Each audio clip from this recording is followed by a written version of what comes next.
Wala nang maraming paligoy-ligoy pa, diretso sa punto na. Maiksi lang ang komentaryo, pero diretso sa punto. Maraming kuro-kuro, may tiwali, may totoo.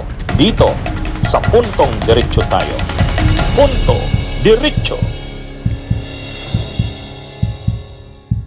Noong isang araw, nag-press briefing si DPWH Secretary Vince Dizon at inanunsyo niya doon, mayroon pa siyang PowerPoint presentation. Pinakita niya doon yung 87 na pangalan ng mga individuals na ang iba doon nakasuhan na pero karamihan doon kakasuhan pa lang.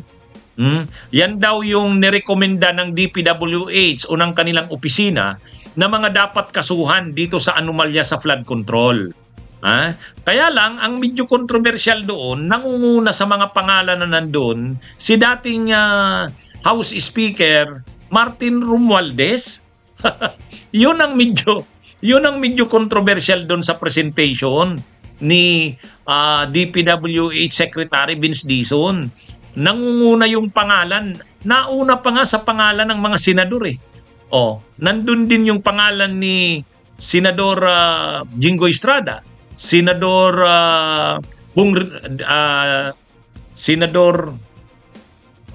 Jinggoy Estrada, si dating Senador Joel Villan, ay dating Senador Bong Revilla. Nandun din ang pangalan ni Joel Villanueva.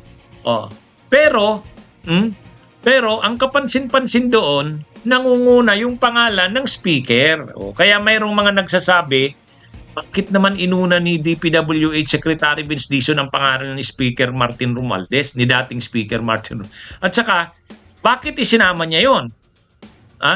Talaga bang dapat ng kasuhan? Kasi ang title nun, mga recommended na kasuhan rekomendadong kasuhan. Kaya nag-react kaagad yung abogado ni Martin Romualdez, ni dating Speaker Martin Romualdez, si Attorney Adik Fajardo. Sabi niya, ang reaksyon nila doon sa present na yan ni DPWH Secretary Vince Dizon, bakit naman daw sinabi doon na nire-rekomendang kasuhan? Wala namang findings. Ayon sa kanila, wala namang findings ang ICI, yung Independent Commission for Infrastructure. Wala naman daw findings na guilty si dating Speaker Martin Romualdez para kasuhan. Wala naman daw findings na may mga ebidensya na dito, na may mga dapat na nga itong kaso. Wala naman daw ganung findings. Kaya medyo nagre-react daw sila doon sa presentation ni DPWH Secretary Vince Dizon. Kaya lang, hindi binago ni pinanindigan ni Vince Dizon. Wala siyang binago, ganun pa rin. Yun yung kanilang nire-rekomendang kasuhan.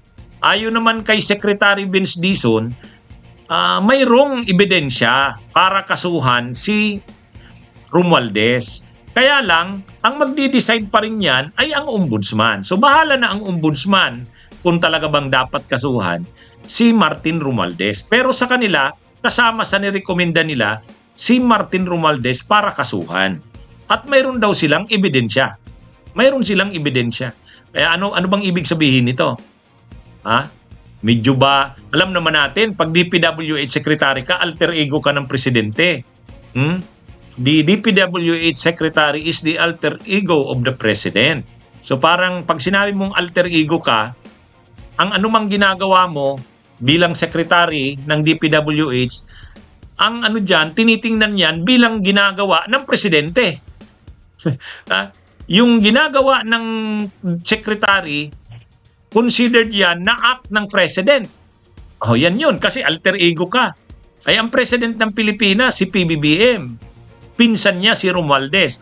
Kung ginawa yan ni Vince Dizon bilang Secretary ng DPWH, sinama niya ang pangalan ni Martin Romualdez sa posibleng dapat kasuhan, ibig sabihin, alam ba yan ng Presidente na alam ba yan na talagang kasama si Martin Romualdez? Ewan natin kung ano ba talaga. May instruction ba kay Vince Dizon na talagang isama si Martin Romualdez sa pangalan? Si Martin Romualdez naman, siyempre, ang iniisip nila kahit dahil wala daw ebidensya sa kanya, dapat hindi siya isama doon. Yun naman ang tinitindigan ng kampo ni Martin Romualdez, ni dating speaker. No? Para sa kanya, hindi dapat isama si Speaker Martin Romualdez doon kasi wala namang ebidensya sa kanya. So bakit kasama siya doon? Oh, yan naman yung ano. Anyway, abangan natin kung anong mangyayari dito kasi tinitindigan din naman ni DPWH Secretary Vince Dizon na yun nga yung kanilang rekomendasyon. At 87 talaga ang nire-recommenda nilang kasuhan. At nangunguna nga doon si dating House Speaker Martin Romualdez. Dahil para sa kanila, mayroon silang ebidensya. Kaya, kumbaga sa kanila, evidence-based ang kanilang mga rekomendasyon nakabatay sa ebidensya. Hindi nila gawa-gawa lang yun.